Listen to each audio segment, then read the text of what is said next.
Bonjour Pierre Mazet, Bonjour Gilles. bienvenue donc dans cette nouvelle chronique stéphanoise. On est en janvier 2022, donc je vais quand même en profiter pour vous souhaiter une belle et heureuse année 2022. Ah ben vous aussi Gilles, plein de bons articles, de bonnes interviews. Alors on va parler aujourd'hui de Saint-Étienne encore une fois, mais on va parler de Saint-Étienne avec un nom célèbre, c'est les Dalgabio, c'est les concepteurs du Saint-Étienne moderne. Oui, alors on peut dire que sans les Dalgabio, ou sans leur action, notre ville n'aurait sûrement pas tout à fait le même visage. C'est deux architectes d'origine italienne. Tout à fait, ces deux architectes d'origine italienne, qui étaient implantés depuis longtemps dans le Forêt. On leur doit d'ailleurs un château, celui de Goutelas, au moins dans sa rénovation, et puis également une partie du château de Bois-en-Forêt qui habite, si je ne m'abuse, le musée des vignerons. On est dans une époque où on aime bien faire les bilans. Qu'est-ce que les Dalgabio ont apporté à cette belle ville de Saint-Étienne? Alors, pour bien comprendre ce qu'ont apporté les Dalgabio, il faut remonter un petit peu en arrière. Alors, si on se met avant la Révolution, Saint-Étienne est une bourgade de 18-20 000 habitants, mais qui a beaucoup de mal à s'extirper de son fond rural. Et ceci, malgré une réelle volonté de développer, à partir de ces bases, une production industrielle. Alors ces bases, elles sont au nombre de 3. Le ruban, qu'on connaît bien, la fabrication d'armes également, et puis toute une catégorie de fabrication qu'on dénomme clincaille. Alors, c'est un mot que ça fait des années que j'avais pas entendu ce mot de clincaille. Voilà, alors clincaille, en plus, ça a maintenant une connotation un peu négative, hein, mais pas du tout. À l'époque, ce sont les produits issus de l'acier. Alors les boulons, les fermetures de fenêtres. Enfin, il paraît qu'on trouvait 1500 produits différents de clincaille à Saint-Étienne. J'ai même vu dans des articles qu'on avait produit énormément de machines à café à l'époque.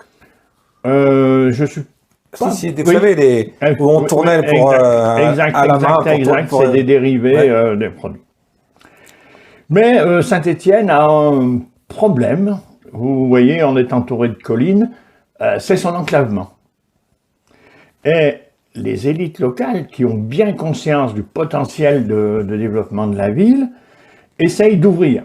On est en 1770 à peu près. On est en 1770, c'est-à-dire 10 ans avant la Révolution. Et ces élites réclament au seigneur de Saint-Priest de pouvoir ouvrir une nouvelle route qui irait de Roanne à Annonay. Mais les projets à l'époque sont alors bloqués car ça traverse les biens fonciers d'un propriétaire important qui est le clergé. Qu'est-ce qui change après la Révolution? Alors, ce qui change à la Révolution, c'est sûrement pas la situation administrative. Saint-Étienne demeure une ville de seconde zone sur ce plan-là. Hein. À l'époque, c'est quoi? C'est Montbrison, la capitale du Forêt-Loire-Forêt, j'allais dire? Oui, le chef-lieu est Montbrison. D'accord. Voilà. Et il va le demeurer jusqu'en 1855. Mais la nationalisation des biens du clergé va changer la donne. Alors au départ, les élites un peu fortunées envisagent d'étendre l'espace urbain et surtout donner matière à quelques familles solvables d'acquérir des terrains bien situés. Bref, d'ouvrir un peu tous ces biens à la spéculation foncière. Mais pour engager ces travaux, ils ont besoin d'un homme. Ils ont besoin d'un homme et ils recrutent ce qu'on appelle un architecte voyer.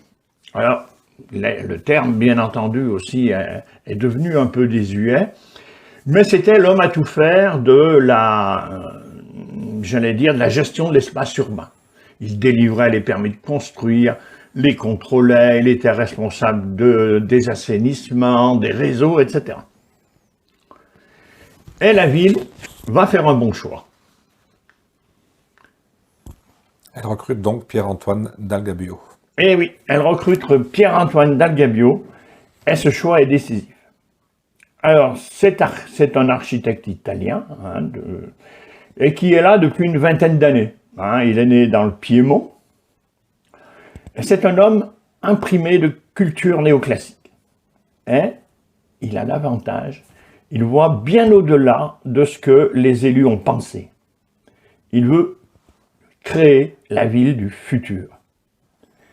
Et on est en 1792 à peu près. Hein. Voilà, on est en 1792 et il va proposer ce qu'on appelle un plan en damier. Alors un plan en damier qui ne sera pas propre à Saint-Étienne, hein, on le retrouvera dans beaucoup de villes européennes, mais il va dessiner 3 rues parallèles à la route nationale de Roanne et 4 perpendiculaires, ce qui va créer des îlots de 130 mètres par 50. Et le développement de Saint-Étienne va désormais s'organiser autour de cet axe nord-sud. Est-ce que cet axe Roanne-Annonay, c'est la Grande Rue? Exactement. C'est la Grande Rue, et c'est autour de la Grande Rue que désormais va s'organiser le développement urbain. Et c'est un phénomène, en quelque sorte, Saint-Étienne avait plutôt un développement, j'allais dire, est-ouest, c'est-à-dire au fond qui se greffait sur le lien qui pouvait être fait entre la vallée du Rhône, la vallée du Gier et la vallée de l'Ondaine. Et du coup, il va y avoir un autre greffon qui va être nord-sud. Et on dit que la ville a fait un quart de tour en moins d'un demi-siècle. C'est vrai qu'aujourd'hui encore, la boussole stéphanoise, c'est la Grande Rue. Hein. Et la boussole stéphanoise, c'est la Grande Rue. Alors, bien sûr, il ne faut pas imaginer que dès que Dalgabio a produit son plan, tout va se construire autour. Il faudra du temps. Il faudra, j'allais dire, la première moitié du 19e siècle. Alors, on va voir s'établir au sud les nouvelles industries pionnières. C'est là qu'on va voir les aciéristes, Bedel, Barouin, le quartier de la Chalet-Acière, où notamment on aura le Fleuve, mais bien d'autres. Et toute la logique de développement de Saint-Étienne est devenue autour de cet axe nord-sud. Est-ce que vous avez dans vos infos est-ce qu'on s'est occupé aussi de tout ce qui était eau, comme le furan, pour les industries? Je sais que souvent pour les lames, on les trempait dans l'eau pour les refroidir. Enfin, il y a tout un tas d'applications. Ah oui, de toute façon, le développement urbain va s'accompagner d'un développement des réseaux. Et j'allais dire, c'est tardivement qu'on verra arriver un approvisionnement suffisant. Donc, par exemple, il faudra la construction des barrages, etc. Mais ce n'est pas immédiat, mais n'empêche qu'il y a un changement de paradigme dans le développement stéphanois. Comme on dit à Saint-Étienne et sûrement ailleurs, hein, petit à petit, l'oiseau fait son nid. Exactement. Alors, ce qu'il faudra bien comprendre, peut-être qu'on en parlera un jour, c'est que j'allais dire, la séparation géographique s'accompagne d'une séparation sociale. On verra où se trouvent les élites, par exemple, du ruban, et où se trouvent les élites de l'acier, pour reprendre le titre du bouquin de Nicole Vernet-Caron. D'ailleurs, vous aviez des livres à nous présenter. Oui, j'ai des livres à vous présenter. Alors, on va faire une interruption, ça, voilà. Hein. J'ai 2 bouquins issus de la médiathèque de Saint-Étienne. Alors, il y en a un qui s'intitule Saint-Étienne au 19e siècle, de Pierre-Antoine Dalgabio, Pierre Laéron-Lamézière, et qui est une publication de l'Université de Saint-Étienne, et qui reprend, j'allais dire, le principal travail de ces 2 architectes. Et puis j'en ai un autre, toujours de l'Université de Saint-Étienne, qui s'intitule, ça y est, j'ai perdu le titre, Naissance d'une ville industrielle, les Dalgabio, et qui retrace un peu plus le travail des Dalgabio en forêt. Sur la période de 1760-1831. Absolument, puisqu'on va voir qu'en 1831, c'est un peu la fin de la période Dalgabio. Vous nous avez parlé des Dalgabio, justement. Est-ce qu'il y en a d'autres? Est-ce qu'on a d'autres personnages? Alors oui, après Pierre-Antoine arrive Jean-Michel. Alors Jean-Michel est le neveu de Pierre-Antoine, Il est né, comme lui, hein, dans les Alpes piémontaises, et il vient à Saint-Étienne pour se former aux rudiments de l'architecture. Il était orphelin, d'ailleurs, je vois. Ouais. Alors, il vient pour se former auprès de son oncle aux rudiments de l'architecture.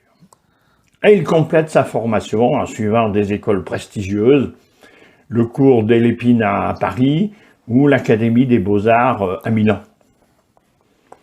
Et comment il vient donc travailler à Saint-Étienne? Ah ben, en succédant à son oncle, tout simplement, tout bêtement, en 1805, c'est lui qui devient architecte voyer. Alors, il va y avoir un duo qui va se former avec un maire de l'époque qui est Hippolyte Royer. Alors, pour ceux qui sont intéressés par les maires de Saint-Étienne, je peux conseiller, puisqu'on y est, un troisième ouvrage qui est de Jean-Michel Steiner et qui parle des maires de la grande ville industrielle. Et vous pourrez aller voir effectivement comment la collaboration entre Jean-Michel Dalgabio et le maire Hippolyte Royer s'est formée. Hippolyte Royer qui fut maire donc de Saint-Étienne de 1819 à 1830. Alors donc Jean-Michel va d'abord poursuivre l'œuvre de son oncle. L'idée, c'est absolument d'ouvrir la route d'Annonay. Ensuite, il construira effectivement des bâtiments dont deux sont marquants dans notre paysage. Alors le premier, c'est l'hôtel de ville, construit comme un quadrilatère centré sur une cour à péristyle. Et la construction est complétée d'un dôme de 51 mètres qui va remplacer le campanile prévu par Jean-Michel Dalgabio. On peut dire que cet édifice, l'hôtel de ville, a été construit entre 1858 et 1864. Absolument. Ce qui veut dire qu'ils ont mis à peu près 6 ans. Quoi. À peu près 6 ans. Et c'est un chef-d'œuvre de l'architecture néoclassique. Hein. Bon, on ne reviendra pas sur les péripéties du dôme. Hein. Tout le monde sait qu'il, suite à un incendie, il a été supprimé en 1963. On parle aussi qu'il y avait tellement de poids que ça gênait toute la construction. Voilà. Quoi. Et il nous reste un autre édifice, c'est le palais de justice, qui est là vraiment aussi un chef-d'œuvre néoclassique, avec des colonnes à la grecque, des volutes, etc. Je trouve qu'on ne le met pas assez en évidence, ce palais de justice. Oui, c'est un très beau bâtiment qui est coincé entre... oui. C'est vrai qu'il manque peut-être un peu de verdure aussi autour. Il pourrait être un peu plus mis en valeur, effectivement. Avec comme vous dites, des colonnes à la grecque. Voilà. C'est vrai que ça donne une autre image de Saint-Étienne. Hein. Eh bien oui. Aujourd'hui, qu'est-ce qu'il nous reste des Dalgabio? Ah ben évidemment, il nous reste, j'allais dire, le plan. Hein. C'est essentiel. Saint-Étienne s'organise, et la vie économique et la vie quotidienne des Stéphanois s'organise encore autour de la Grande Rue. Alors, Jean-Michel est décédé en 1852. Il est parti dans des circonstances un peu troubles hein, de Saint-Étienne. Disons qu'il avait probablement à la suite du départ d'Hippolyte Royer moins d'affinité avec les maires suivants. Ouais. Alors, évidemment, depuis l'arrivée de l'oncle Pierre-Antoine, Saint-Étienne est une ville de 60 000 habitants. Qui est en plein développement industriel et qui va la conduire assez loin. Et on n'a pas oublié les Dalgabio, puisqu'ils ont droit à un boulevard entre la gare Château-Creux et la place Fournéron. Je dois dire que c'est une belle transition, je vous interromps, mais finalement on parle des Dalgabio sur la gare de Château-Creux, qui est quelque chose qui se tourne vers l'avenir aussi, donc on a un lien entre l'avenir et le passé. Absolument. Moi, personnellement, je regrette qu'on ne leur ait pas donné un morceau de la Grande Rue. Puisque finalement, ils en étaient les auteurs. Mais bon, entre Charles de Gaulle, Gambetta, on comprend qu'il y avait beaucoup de personnages célèbres. Il y a beaucoup de présidents. Voilà, il y avait beaucoup de concurrence sur la Grande Rue. On a fait le tour des Dalgabio. On a fait le tour des Dalgabio. On se donne rendez-vous très prochainement pour une nouvelle chronique stéphanoise. Bien sûr, et on va voir ceux qui ont poursuivi en quelque sorte l'œuvre de loin, qui ont poursuivi de loin l'œuvre des Dalgabio, et on parlera des Lamézère. Merci beaucoup Pierre pour cette nouvelle chronique, et puis je voulais dire aussi merci à tous les gens qui jettent un œil sur nos chroniques, puisqu'on arrive chaque fois à peu près à 1000 vues sur les pages Facebook. Merci Gilles. À bientôt.